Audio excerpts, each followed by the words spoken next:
Bismillahirrahmanirrahim. Assalamualaikum warahmatullahi wabarakatuh. Dan datang saya sudah diprovokasi ya tadi. Jadi diprovokasi, kayaknya disuruh ngintip ya, mengkritisi. Tadi juga saya duduk di depan, tiba-tiba ada Pak Paulung, ada Pak Paulung. Itu juga memprovokasi. Oke, ada apa-apa. Saya pada siang hari ini dapat tugas. Saya digojlok sebetulnya ini disuruh bicara mengenai implementasi nilai-nilai Islam, ya, kemudian berkaitan dengan karakter. Nah sekarang kalau kita bicara karakter, kita bicara sebuah institusi pendidikan, kita mau nyasar kemana nih? Karakter siapa? Karakter mahasiswa, karakter dosen, atau karakter yang mana? Ya. Jadi kalau kita bicara karakter, kalau feeling saya ya, ini kita sambil ngobrol aja ya. Saya membayangkan karakter yang dimaksud itu adalah karakter dosen.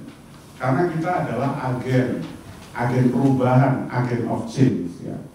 Nah ini saya kira menjadi satu hal yang menjadi amanah yang besar di tengah kesibukan kita juga yang sangat luar biasa hari ini. Kesibukan sangat luar biasa.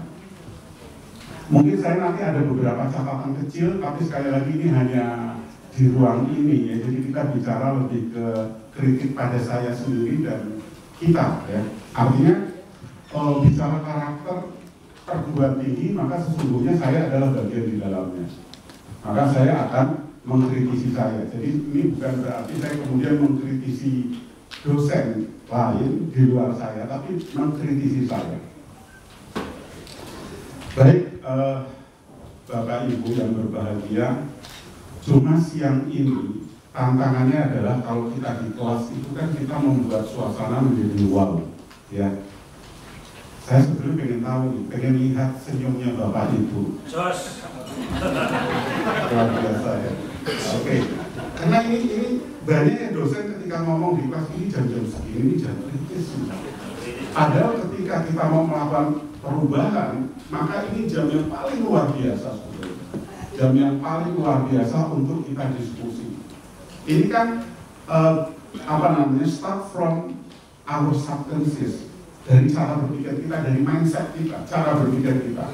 Nah saya kira dosen ini penting untuk kemudian memformulasikan mindset kita, menempatkan diri kita lagi bagaimana sih pilihan menjadi seorang dosen.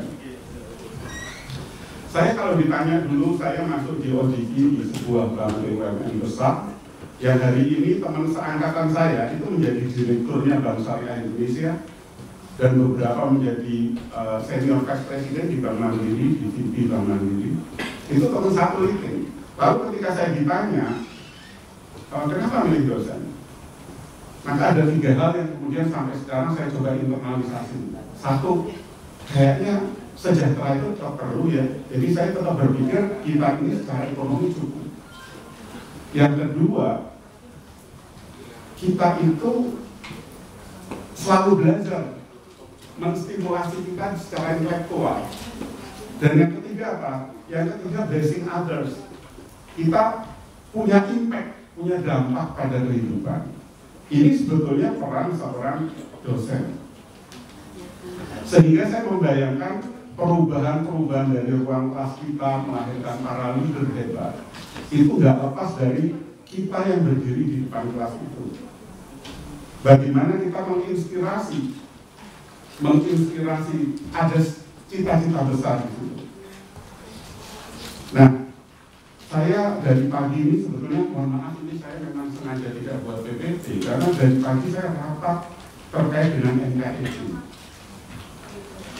Saya lihat case-case-nya, saya sampai membuka ketika itu kan banyak profesor yang senior. Saya bilang, masalah ini adalah masalah yang tidak mengenakan karena berkaitannya dengan kita juga. Tapi bagaimana kita merespon ini dengan sikap terbaik? Ini saya mengawali rapat dengan para profesor BMK itu, saya kira seperti itu. Saya seperti itu. Dan kemudian salah satu profesor sudah sepuh mengatakan ya kita ini kan usia kita juga nggak tahu. ya, ujung kehidupan kita ini. Ya, jadi dia kemudian mengingat bagaimana profesor yang baik itu adalah mengingatkan pada pertemuan dengan Allah.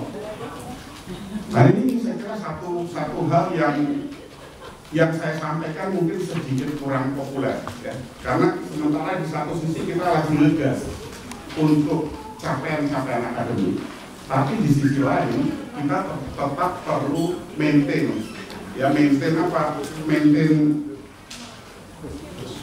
berbagai aspek, termasuk etika akademik dan lain-lain. Nah ini saya kira menjadi apa?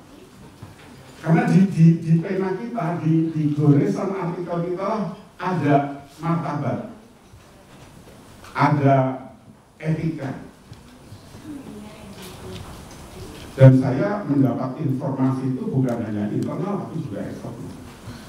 Nah ini menurut saya introspeksi buat saya, ya. Artinya mungkin juga kita pernah melakukan kekeliruan. Nah ini saya kira implementasi nilai-nilai Islam itu jadi hal yang sangat menarik. Kalau kita bicara nilai-nilai Islam, kan udah diterjemahkan tuh, kalau di UNI dalam bentuk Islamic values, nilai-nilai Islamik. Kalau saya random, coba sebutkan aja deh Islamik itu I-nya apa, S-nya apa, L-nya apa, M-nya apa, I-nya apa, C-nya apa. Kalau itu yakin paham? Islamik itu loh. Ini kan kita mau internalisasi nih nilai-nilai Islam. I-nya integriti kayak. Luar biasa. Nah, itu kan ibaratnya kita understanding dulu, knowing, ya, aware, lalu kemudian involve, kita terlibat, lalu kita komitmen, ya, terbangunlah komitmen terhadap karakter itu sendiri. Nah sementara keluhan-keluhan di sekitar kita itu tuntutan mengajar itu juga luar biasa. Kemudian publikasi itu juga luar biasa. Apalagi kemarin saya sempat berdiskusi panjang terkait dengan rencana kalau satu publikasi menurut BKD kalau nggak salah satu, ya. Kemudian satu itu 3 tahun. Kemudian satu tahun. Saya waktu itu agak mimpi kalau ini benar. Saya takutnya mungkin saya salah tangkap.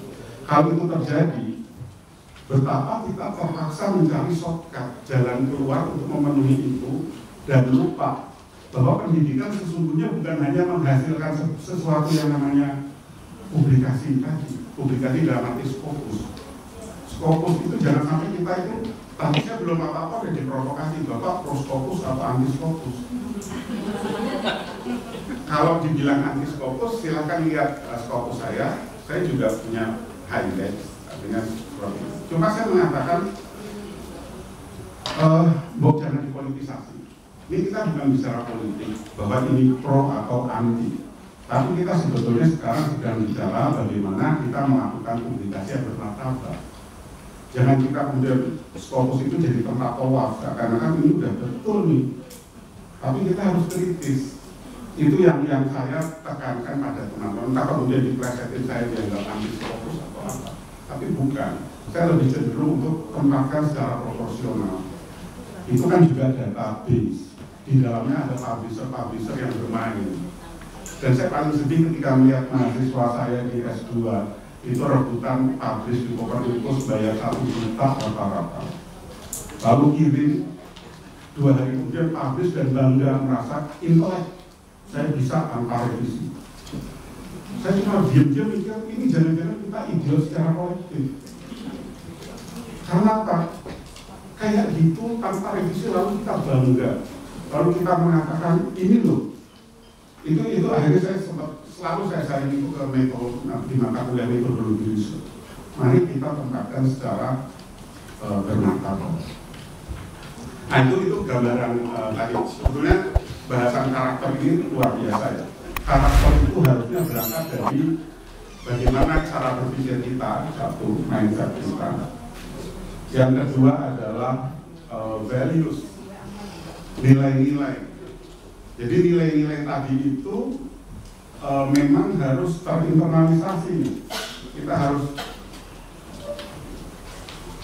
kemudian kita ini harus antusias, energik, ya, harus happy, harus penuh rasa syukur. Kita tularkan pada mahasiswa. Jam-jam segini, nah ini saya salut. Jam segini saya lihat Bu Mega ceria, saya lihat Bu Diana, ya. Wah, semua nih Pak Bambang dan lain-lain. Walaupun tertutup tapi senyumnya kelihatan karena senyum itu dari hati. Hati itu lalu memancar ke kena gitu kan. Ini saya kira luar biasa. Nah ini saya kira energi-energi seperti ini harus kita bangun. Ini namanya positif energi. Jadi kalau kita bicara budaya di UNY, ya tadi Islami, itu kan harusnya ini ada pikiran-pikiran positif, energi positif, lalu nyebar ke semuanya. Semuanya antusias di kelas, ya, respect satu sama lain, saling mengingatkan. Lalu kita kemudian kalau kita bicara salah satu dimensinya, salah satu aspeknya namanya psychological capital, modal psikologis. Itu kita punya harapan, harapannya besar. Yang kedua kita tadi optimis, ya. Lalu self confident, percaya diri, dan resiliensi daya tahan. Nah ini kan harus dibangun. Jadi kita coba kita modifikasi itu nilai Islamik yang kita punya, lalu kita internalisasi. Pada saat kita internalisasi, sesungguhnya yang kita lakukan itu menjadi nasihat. Jadi nasihat kita ini sebagai dosen adalah attitude and behavior. Sikap dan perilaku kita menjadi sebuah nasihat. Hati kita juga menjadi sebuah nasihat. Jadi hati itu bicara lebih keras dari ucapan. Nah ini saya kira perlu perlu tadi yang namanya aspek internalisasi nilai-nilai Islam, ya. Oke. Mungkin ya kalau saya merujuk pada pendapat seorang profesor yang namanya Profesor Gerald Morgan, ya. Gerald Morgan itu mengatakan bahwa organisasi itu bisa dilihat dari berbagai sisi. Saya bisa mengatakan organisasi seperti mesin. Kita ngambil tuh mahasiswa jadi input, lalu ditransformasi jadi output lulus S1, S2, dan S3. Kemudian kita juga bisa melihat bagaimana UNY hari ini sama waktu saya dengan Bu Mega masuk pertama itu mengalami perubahan yang luar biasa. Ini berarti apa? Organisasi adalah organisme, makhluk hidup. Jadi kita ini harus selalu di dalamnya itu harus learning, harus belajar. Terus yang ketiga, organisasi itu adalah mindset, ya, cara berpikir kita. Bahkan ada yang melihat kalau dari dimensi psikologis, jangan-jangan ada orang tuh ketika dengar nama organisasinya, dia merasa langsung tidak nyaman. Jadi terjadi yang namanya penjara psikologis atas organisasi. Jadi saya kemudian kalau ketemu hari Senin malas saya ke UNY, ya, atau ke ini berarti apa? Terjadi sebuah belenggu psikologis berkaitan dengan organisasi. Nah jadi saya kira cara pandang kita mengenai organisasi perlu kita refresh kembali, karena organisasi itu kan bicara organizational goals, ya, ada tujuan organisasi. Kita bicara pada level namanya organisasi. Lalu setiap individu kalau ditanya apa betul sih Pak Heru kalau ke UNY apa betul-betul niatnya tulus untuk ngajar? Apakah Anda nih ke UNY niatnya memang tulus untuk ngajar? Jangan-jangan niat kita saja sudah nggak sama.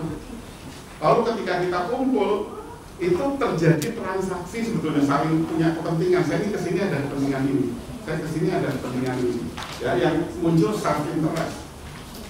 Nah ini saya kira ini menjadi sebuah concern, ya, sehingga kalau dalam dinamika organisasi ada istilah engagement.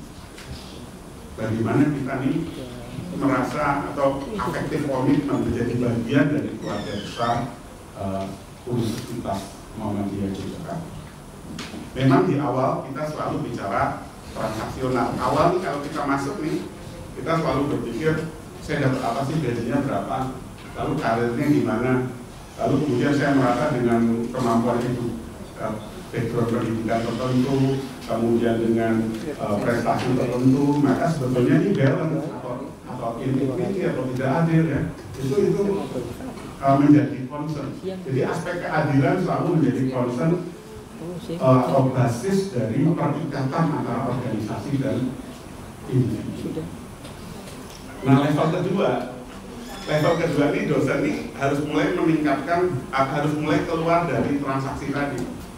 Ya, artinya jangan sampai kemudian ketika kita ngajar S1, S2, S3, HR-nya beda tuh kan. Contohnya S3 beda ya Pak Bambang ya. Nah itu jangan-jangan nanti kita pilih-pilih tuh ya. Nah, ini sebetulnya bicara inamal amalu biniyat. Kita bicara niatnya apa nih? Justru di S1 itu ladang amal yang luar biasa. Jangan sampai kemudian ada istilah dosen premium, ada istilah dosen kelas 2. Dosen premium itu apa? Dosen yang publikasinya banyak, tapi kemudian tidak punya impact. Jadi otokritik buat saya, jangan-jangan ini nulis nggak punya dampak. Sementara yang paling membuat kita tenang di akhir kehidupan kita adalah bagaimana mahasiswa kita, bagaimana mereka menjadi orang-orang yang berhasil. Ya. Jadi di sini sebenarnya ada amanah. Ya. Saya cuma mengingatkan saya terutama terkait dengan bagaimana kita menjaga amanah sebagai profesor, sebagai doktor, sebagai para pendidik. Jangan-jangan kita ngejar publikasi itu pun akhirnya kita pilih publikasi, kenapa? Karena insentifnya gede. Oh insentifnya gede, pilih mana? Scopus. Scopus pun pilih mana? Oh pilih yang begini. Dan ini menurut saya virus. Itu virus. Jadi saya sekali lagi mengingatkan saya untuk untuk melihat pendidikan tidak hanya seukuran itu tadi. Karena saya berapa kali kaget tuh. Saya ketika ini karena intern ya saya cerita dengan mahasiswa, bahkan sampai ada yang tanya ke saya atau dokter, Pak, ini novelty-nya apa sih? Terus saya bingung, loh saya kan pembimbing, kok Anda tanya novelty pada saya? Pusing kan kepala saya. Lah terus Scopusmu berapa? Dia malah udah publish Scopus ada 2, 3. Ternyata Scopus tidak berkorelasi dengan kecerdasan intelektual. Jadi saya kemudian pusing juga melihat kayak gitu. Ya. Ini sebuah kritik buat saya ya. Artinya ayo saya tidak anti Scopus, tapi saya melihat itu sebagai salah satu tools ya. Jadi kita put vision, mission, and strategy first. Don't start from the nation. Jangan mulai dari ukuran-ukuran, tapi mulai dari visi, misi, dan strategi kita sebagai seorang pendidik. Ini yang saya selalu ingatkan pada saya, mudah-mudahan nanti saya dan kita semua ini betul-betul menjadi institusi pendidikan yang rahmatan lil alamin. Ujung-ujungnya itu. Jadi kalau kita bicara spiritualitas seorang pendidik, pertama yakinkan pada mahasiswamu bahwa besok kita ketemu Allah. Karena tidak aku ciptakan jin dan manusia kecuali beribadah kepada Allah. Ini poin 1. Ini yang harus saya selalu ingatkan pada saya. Ketika saya merasa lagi capek dan sebagainya, saya coba reminder itu. Yang kedua, itu adalah sebaik-baik kita, itu yang paling memberi manfaat pada lingkungan. Ini blessing others tadi. Dan yang ketiga adalah kita ini harus selalu dalam posisi conscious incompetence. Kita menyadari ada yang tidak kompeten dari kita. Kita harus terus belajar, harus learning sebagai dosen. Hari ini lebih baik dari kemarin dan besok harus lebih baik dari hari ini. Ini saya kira spiritualitas yang memang harus dibangun oleh saya khususnya. Jadi saya memang kadang-kadang cuma agak gembira aja ketika melihat misalnya ada program dokter kok menyelenggarakan strategi masuk Scopus. Itu menurut saya ini bimbel loh. Ini kayak menurut saya yang harus kita bangun adalah belajar teori, belajar konsep. Itu yang jauh lebih penting. saya nggak ingin kemudian terjadi yang namanya doktor arisan, lulus doktor bangganya pada saat arisan. Jadi pada saat arisan kerja bakti dia pasang doktor. Ketika kegiatan akademik dia tidak pasang doktor. Karena apa? Ya karena dia itu tidak confident dengan dokter. Nah ini saya kira kita ini supaya jangan kuantitas itu, kita banyak ngurusin dokter, tapi dia confident nggak? Dia menjadi agen kita di masyarakat, menjadi agen kita. Jangan sampai kemudian kita ini malah, saya termasuk karena ada fenomena sampai model riset mahasiswa kadang-kadang bukan mahasiswa yang buat. Nah ini bagi saya itu kita ini tidak mengempower, tidak memberdayakan mahasiswa. Jadi saya kalau bicara mengenai karakter Pak Herudin ini sebuah challenge khususnya buat saya. Jadi bagaimana nih saya ini dapat satu amanah untuk, karena kalau bicara karakter tadi kita ada diskusi bahwa kalau karakter di perguruan tinggi maka dosenlah yang punya peran strategi karena dia agen. Ya. Kemudian yang kedua karakter ini sebuah perjalanan. Kita ini kadang-kadang fluktuatif. Lingkungan, sistem reward itu bisa membuat perilaku. Jangan-jangan reward dan insentif itu membuat perilaku kita menjadi lebih transaksional. Ya jadi ini semuanya memang setiap strategi ataupun policy pasti ada keterbatasannya. Tapi paling tidak kita juga kemudian melihat itu, oh iya, ini sebuah tantangan. Kita harus kemudian meminimumkan ya dampak practices tertentu karena banyak sekali ya. Saya pengalaman ketika saya dulu di BUMN itu kan gajinya saya itu belum gitu aja dan besar dan nggak pernah dapat korek-korekan kalau rapat tanda tangan.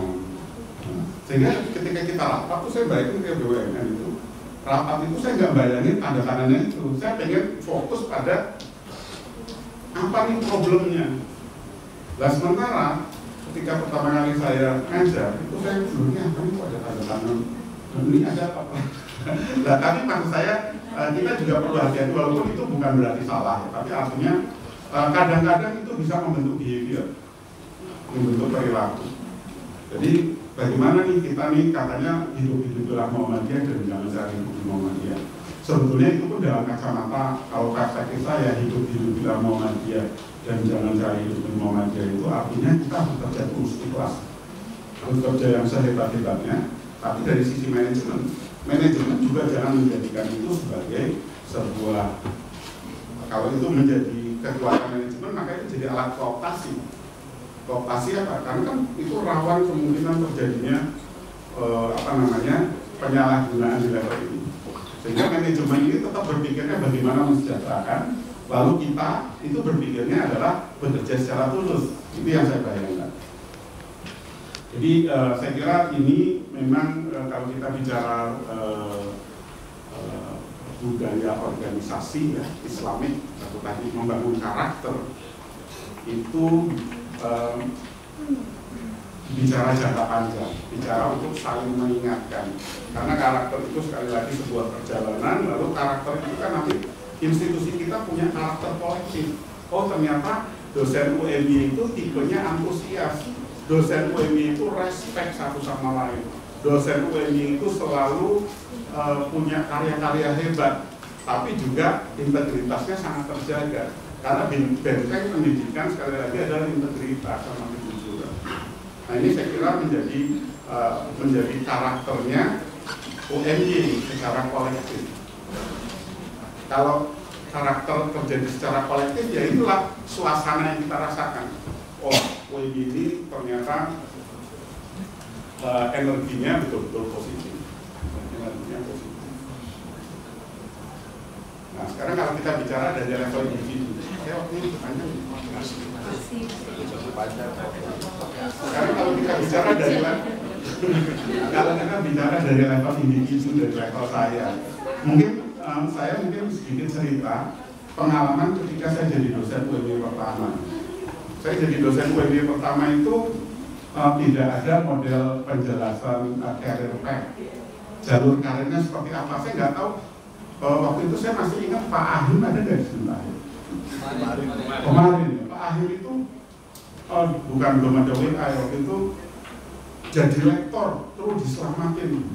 Saya waktu itu bayang lektor itu sama rektor beda nggak ya? Jadi waktu itu nggak tahu lektor sama rektor gitu.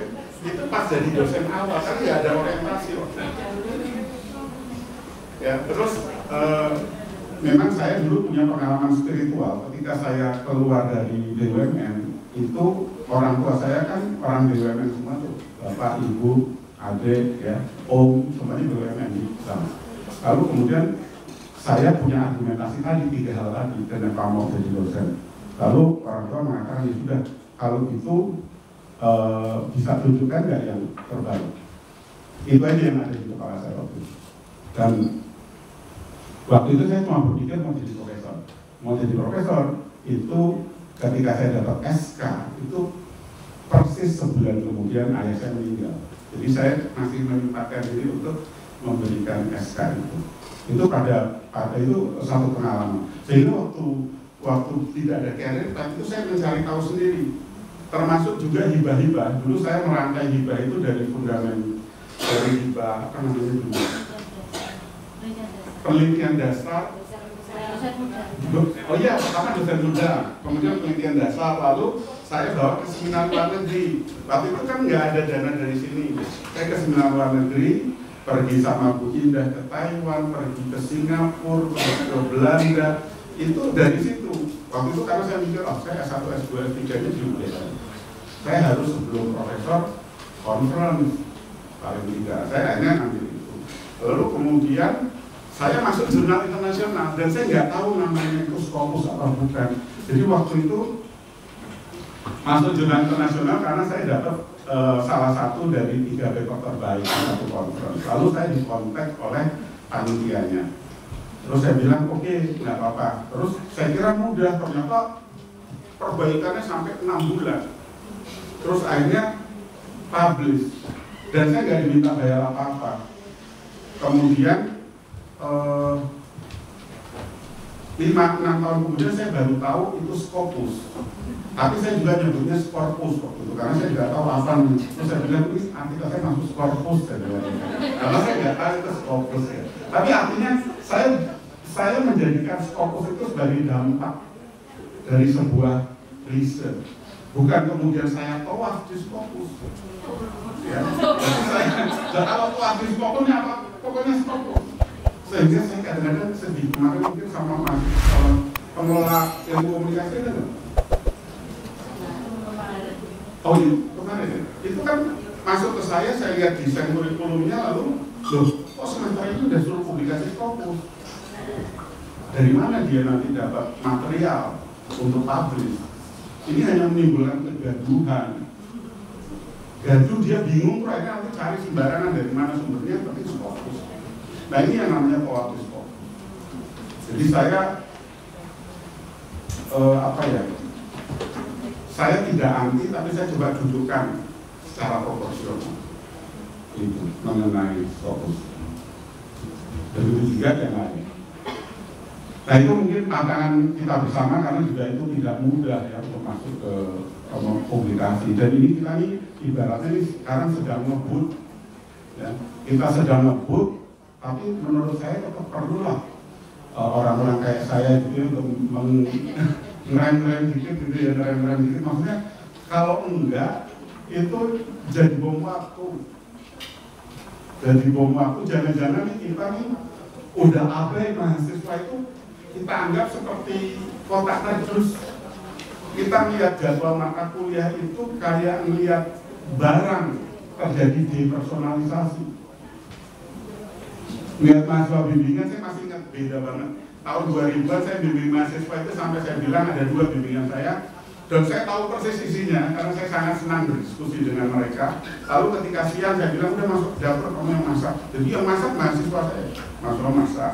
Terus kita diskusi panjang lebar. Tapi terus saya sampai hari ini komunikasi secara emosional terjadi. Nah sekarang lihat mahasiswa lulus sih kayak gini loh, kita lihat kotakan ini. Akhirnya lupa itu mahasiswa saya yang mana. Nggak terjadi silaturahmi. Nah ini saya kira ini juga perlu menjadi bahan pemikiran kita karena sekali lagi jadilah karakter yang kalau dosen itu ibaratnya dosen itu kan leader. Dosen itu di kelas adalah leader, maka dia harus punya self leadership. Masuk kelas itu jangan bawa masalah. Masuk kelas itu dalam kondisi happy. Masuk kelas itu mengajak kebaikan. Bahkan saya tanya nih, Bu Nani, teman saya ke Taiwan dulu ya, skala bahagia Ibu hari ini berapa? 0 sampai 10. Kalau 0 itu sedih, 10 bahagia. 8 ya. Itu kalau di kelas saya, 8 itu belum saya mulai kelasnya. Karena apa? Loh, saya ingin semua itu beyond 10 supaya terjadi yang namanya saling antusias, saling respect, saling bantu. Orang kalau udah tuntas dengan dirinya, udah grateful, udah penuh rasa syukur, maka dia akan bantu orang itu dengan sangat bahagia. Ya sangat enak. Tapi kalau orang itu bawaannya udah bermasalah, saya bayangin kalau kita burn-out dengan banyak kerjaan yang menurut saya kadang-kadang saya mikir, ini yang kita lakukan mendekatkan diri pada Tuhan nggak sih? Jangan-jangan karena ini terjadi konflik keluarga, jadi tidak balance antara work balance, work family balance. Ini kalau kayak gini kan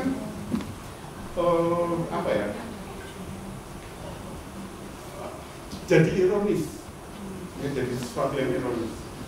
Nah itu yang saya selalu mengingatkan. Kadang-kadang saya juga kaget ya, anak saya, kamu udah SMA, terus saya kamu udah kuliah. Dan pernah saya sampai sekarang yang jadi PR saya adalah ketika saya lihat anak saya yang terakhir nomor 3, kok kan saya dikasih tahu gurunya itu ternyata mahasiswa saya.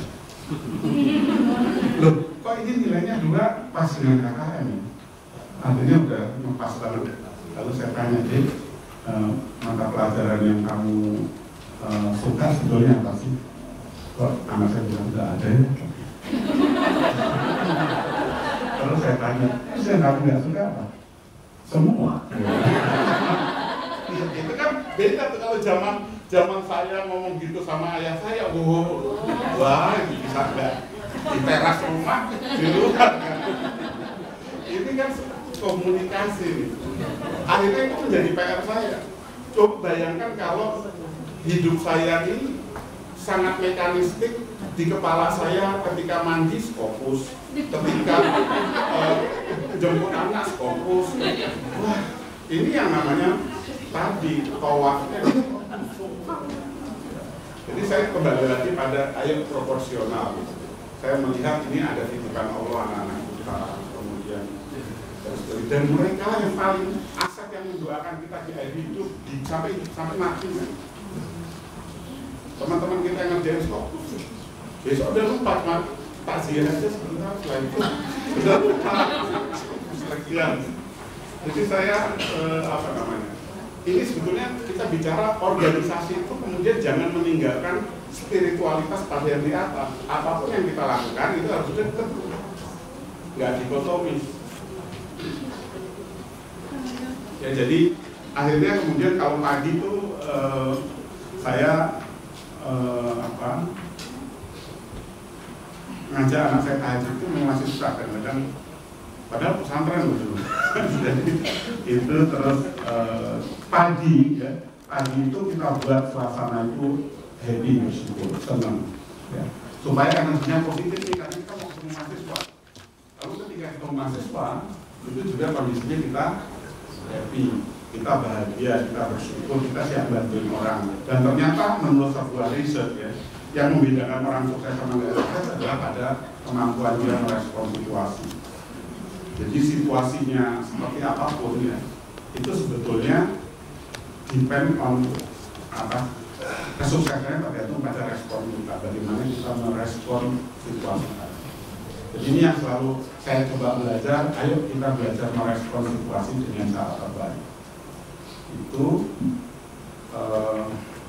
bersyukur menjadi penting. Mungkin Bapak Ibu pernah lihat cerita-cerita saya terkait keberuntungan ketinggalan pesawat. Itu saya pernah cerita bagaimana pesawat ini dan sebagainya, lalu respon kita ternyata membawa keberuntungan. Tapi mungkin di event lain saya cerita terkait dengan bagaimana seorang dosen ini penting menata cara berpikir dia menghadapi situasi, karena cara berpikir ini menuntun pada sikap. Akhirnya kita bersikap seperti itu, lalu kita punya perilaku. Karena apa? Karena awalnya dari cara berpikir kita merespon.